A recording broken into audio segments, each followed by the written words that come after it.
एक बार की बात है कि एक राजा और उसका वजीर दोनों बहुत मुश्किल में थे, क्योंकि दोनों के कोई बेटा नहीं था। दोनों की यह एक सी मुश्किल उन दोनों को एक दूसरे के और करीब ले आई थी। वे एक दूसरे के साथ ही में खुश रहते। दोनों अलग अलग तो बस कभी कभार ही दिखाई पड़ते। जहाँ राजा रहता वहीं उसका वजीर भी रहता, और जहाँ वजीर रहता राजा भी वहीं मिलता। एक सुबह वे दोनों जंगल में शिकार करने गए। वहाँ उनको एक साधु मिल गया जो आग के सामने उखड़ू बैठा हुआ था। लगता था कि वह पूजा कर रहा था, क्योंकि उसने आने वालों की तरफ देखा ही नहीं। राजा बोला, चलो चलकर इससे बात करते हैं, हो सकता है कि यह भला आदमी हमारा कुछ काम कर दे। सो दोनों ने उसके सामने लेटकर उसको प्रणाम किया और अपना दुखड़ा रोया। सिर नीचे झुकाए झुकाए ही साधु बोला, तुम दुखी मत हो, तुम लोग दुखी बिल्कुल मत हो। लो ये 2 आम ले जाओ, एक आम तुम अपनी पत्नी को खिला देना और यह दूसरा आम दूसरे की पत्नी को खिला देना। तुम दोनों की पत्नियों के बच्चे हो जाएंगे। साधु को बहुत बहुत धन्यवाद देकर राजा और उसका मंत्री दोनों अपने अपने घर लौट गए और आम अपनी अपनी पत्नियों को खिला दिए। ठीक समय पर दोनों ने एक एक लड़के को जन्म दिया। जब ये दोनों लड़के पैदा हुए तो राजा के घर में और वजीर के घर में ही नहीं बल्कि सारे राज्य में खुशियां मनाई गईं।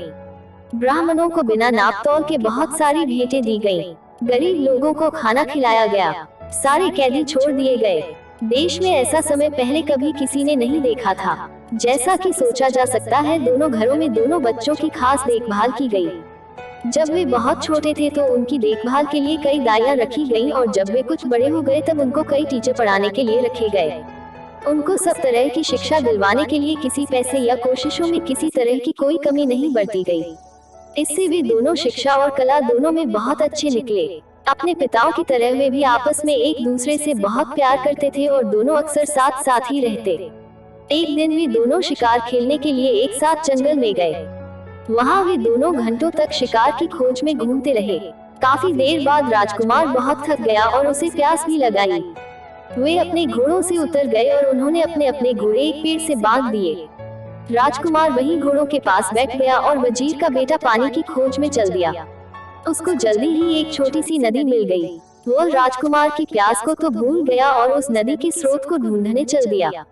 वो 1-2 मील ही गया होगा कि उसको उसका स्रोत मिल गया। वहाँ उसने एक बहुत सुंदर परी को एक शेर के सहारे बैठा देखा। उसने यह भी देखा कि वह शेर उस परी से डरा हुआ था। यह दृश्य देखकर तो वह आश्चर्य से चौंक गया और इसे बताने के लिए राजकुमार के पास दौड़ गया। साथ में उसने राजकुमार को पिलाने के लिए थोड़ा सा पानी भी साथ ले लिया। जब वजीर का बेटा राजकुमार के पास पहुंचा तो राजकुमार ने पूछा, अरे इतनी देर तक तुम कहाँ रह गए थे और तुम ऐसे डरे डरे से क्यों दिखाई दे रहे हो, तुम्हें क्या हुआ है? वजीर के बेटे ने जवाब दिया, कुछ नहीं, कुछ नहीं। राजकुमार बोला, कुछ तो हुआ है, तुम्हारा चेहरा बता रहा है कि तुम्हारे साथ जरूर ही कुछ हुआ है। तब वजीर के बेटे ने उसे बताया कि उसने एक बहुत सुंदर लड़की को देखा है। वह शेर के सहारे बैठी हुई थी और वह शेर उससे बहुत डरा हुआ लग रहा था। ऐसा था उसकी सुंदरता का जादू। राजकुमार बोला, मैं भी ऐसी लड़की को देखना चाहूंगा, तुम मुझे उसके पास ले चलो। वजीर का बेटा राजी हो गया और दोनों उस लड़की की तरफ चल दिए। वहां जाकर उन्होंने देखा कि शेर तो उस परी की गोद में सिर रखे सो रहा है। वजीर का बेटा बोला, डरो मत, हम उतनी देर में उस लड़की को पकड़ लेते हैं जबकि शेर सोया हुआ है। वे दोनों उस लड़की के और करीब चले गए। वजीर के बेटे ने शेर का सिर उठाया और उसको जमीन पर लिटा दिया, जबकि राजकुमार ने लड़की को पकड़ा और उसको साथ लेकर वहां से चल दिया। वजीर का बेटा वहीं रह गया। जब शेर जागा तो वहां वजीर के बेटे के अलावा किसी और को न देखकर बोला, अरे वो परी कहाँ गई? वजीर का बेटा बोला, मेरा दोस्त उसको ले गया है। शेर बोला, तुम्हारा दोस्त? तुम उसको अपना दोस्त कहते हो जो तुमको मरने के लिए यहाँ छोड़ गया है। वह तुम्हारा दोस्त नहीं, वह तो तुम्हारा सबसे बड़ा दुश्मन है। कोई सच्चा दोस्त इस तरीके से अपने दोस्त के साथ नहीं करेगा जैसा उसने तुम्हारे साथ किया है। अब मैं तुम्हें सच्चे दोस्तों की एक कहानी सुनाता हूँ। एक बार की बात है कि 3 दोस्त थे। एक राजकुमार था, एक ब्राह्मण था और एक बढ़ई था।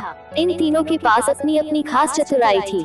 राजकुमार मुश्किल से मुश्किल और पेचीदा से पेचीदा मामलों को बहुत जल्दी सुलझा देता था। ब्राह्मण मरे हुए आदमी को जिंदा कर सकता था और बढ़ई चंदन की लकड़ी का एक ऐसा घर बना सकता था जो उसके मालिक के कहने पर कहीं भी जा सकता था। एक दिन ब्राह्मण और उसके माता पिता में कुछ कहा सुनी हो गई तो उसके माता पिता ने उसे घर से निकाल दिया। इस परेशानी के समय में वह अपने दोनों दोस्तों के पास पहुंचा और जाकर उन्हें सब हाल बताया। उसने उनसे कहा कि वे उसके साथ किसी दूर देश चलें। राजकुमार और बड़ाई दोनों राजी हो गए और तीनों वह देश छोड़कर वहां से कहीं और चल दिए। वे लोग बहुत दूर नहीं गए थे कि राजकुमार किसी वजह से रुक गया, पर बड़ाई और ब्राह्मण आगे चलते रहे।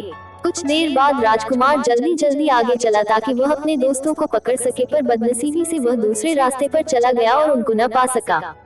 वह इस आशा में चलता रहा कि वह अपने दोस्तों को ढूंढ लेगा, पर जब काफी दूर जाने पर भी वे उसको नहीं मिले तो उसको लगा कि वे इतनी तेज क्यों जा रहे थे कि वह उनको पकड़ ही नहीं पा रहा था।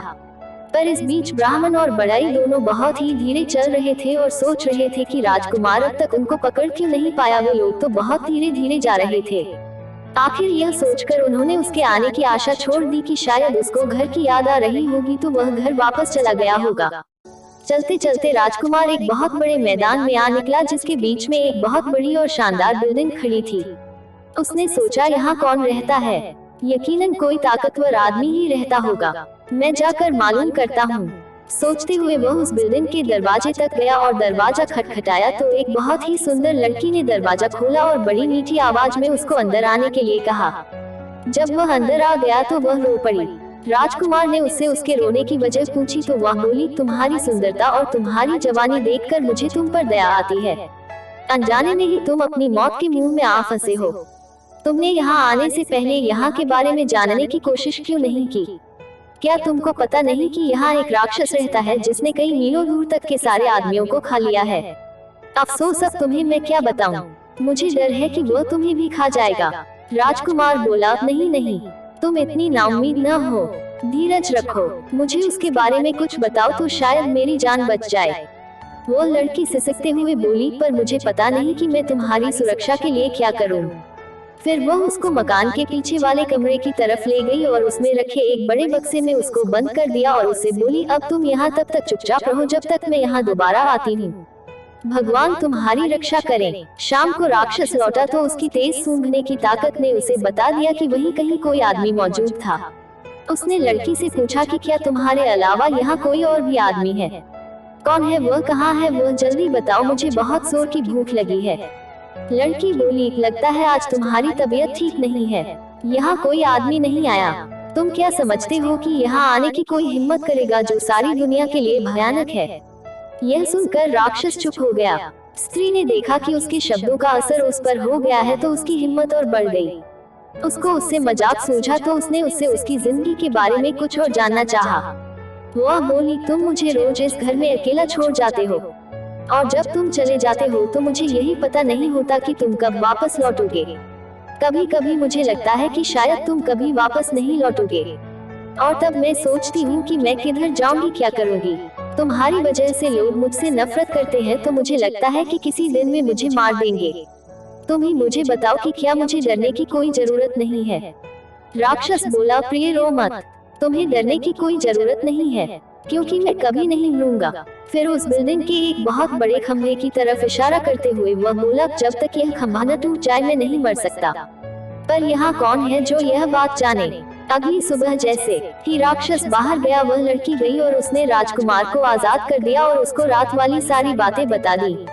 राजकुमार यह सब सुनकर बहुत खुश हुआ। वह बोला, बस यही समय है, मैं इस खंभे को तोड़ देता हूँ और उस राक्षस को मार देता हूँ। ऐसा कहकर उसने खंभे को मार मार कर तोड़ दिया जब तक उसके सैकड़ों टुकड़े न हो गए।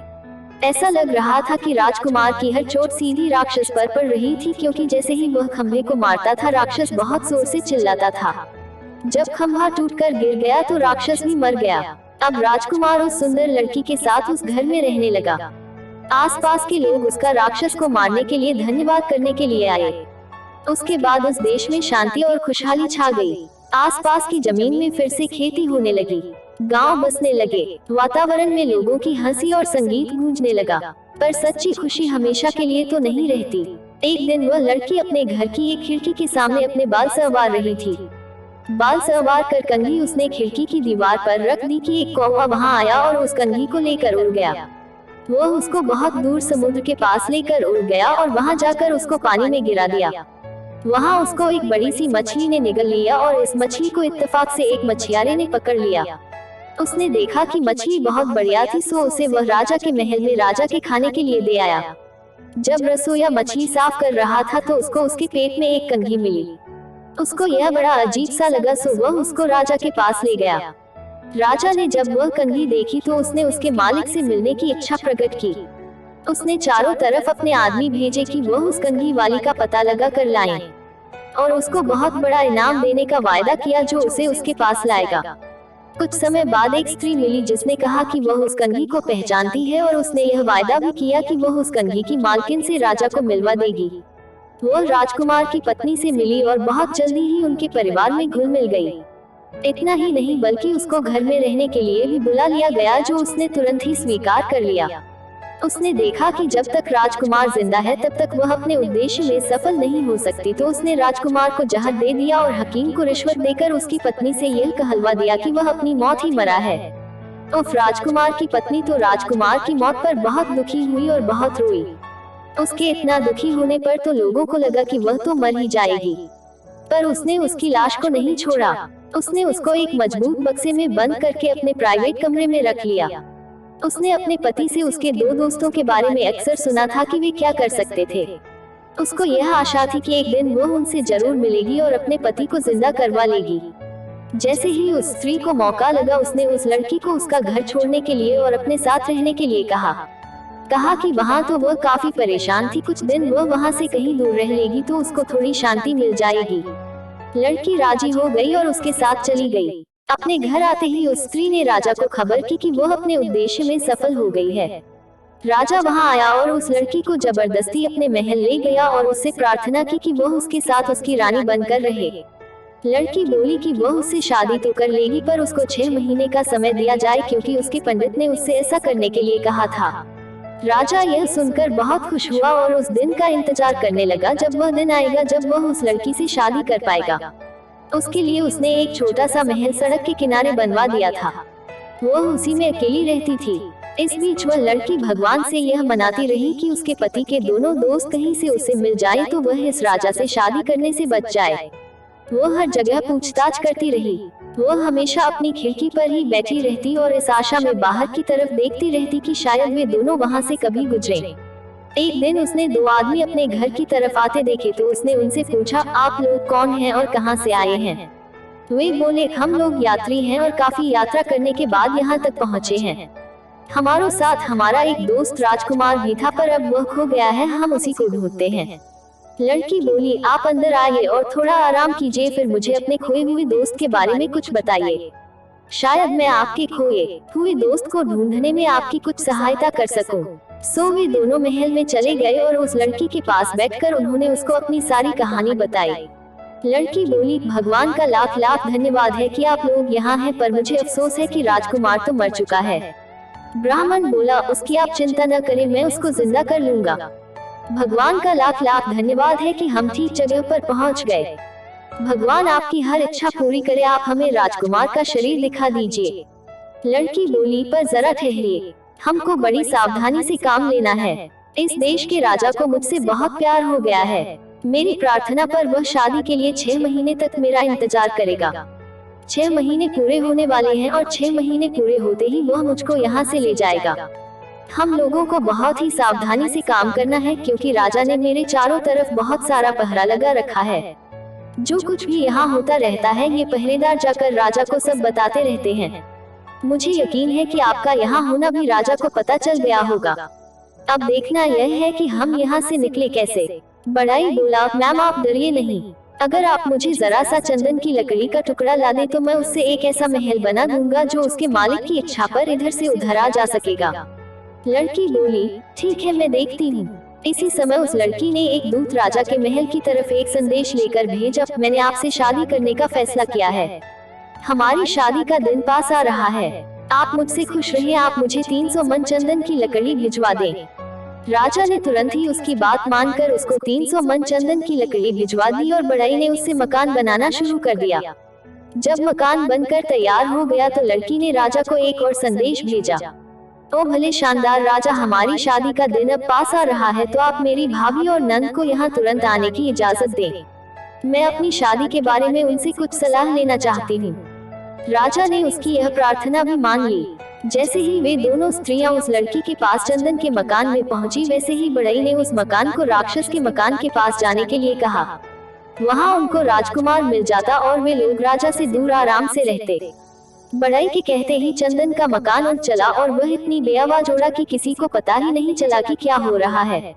वे सब तो बस उसकी बनावट की ही तारीफ करने में लगी थी कि अचानक उन्होंने अपने आप को मरे हुए राक्षस के महल के पास पाया। लड़की ब्राह्मण को राजकुमार की लाश के पास ले गई। ब्राह्मण ने बस उससे अपना हाथ छुआया कि वह जिंदा हो गया। सब लोगों में खुशी की लहर दौड़ गई। राजकुमार की शादी लड़की से करा दी गई। बाद में पता चला कि वह तो उस समय के एक बहुत बड़े ताकतवर राजा की बेटी थी। राजकुमार के दोनों दोस्तों बढ़ई और ब्राह्मण की शादी राजकुमारी की नंद और भाभी से करा दी गई। सब लोग राक्षस के मकान में बहुत दिनों तक खुशी खुशी रहे। शेर ने अपनी कहानी खत्म करते हुए कहा, ओ वजीर के बेटे, जैसे वे ब्राह्मण और बढ़ई उस राजकुमार के दोस्त थे, वैसे लोग ही दोस्त होते हैं। राजकुमार की तो तुम बात मत करो, जो खुद तो परी को लेकर चला गया और तुमको यहाँ मरने के लिए छोड़ गया। उसको तुम अपना दोस्त मत कहो, वो तुम्हारा दोस्त नहीं है। खैर तुम मरोगे नहीं, मैं तुम्हें कोई नुकसान नहीं पहुँचाऊंगा। तुम अपने घर जाओ और शांति से रहो। और वजीर का बेटा वहाँ से चला गया।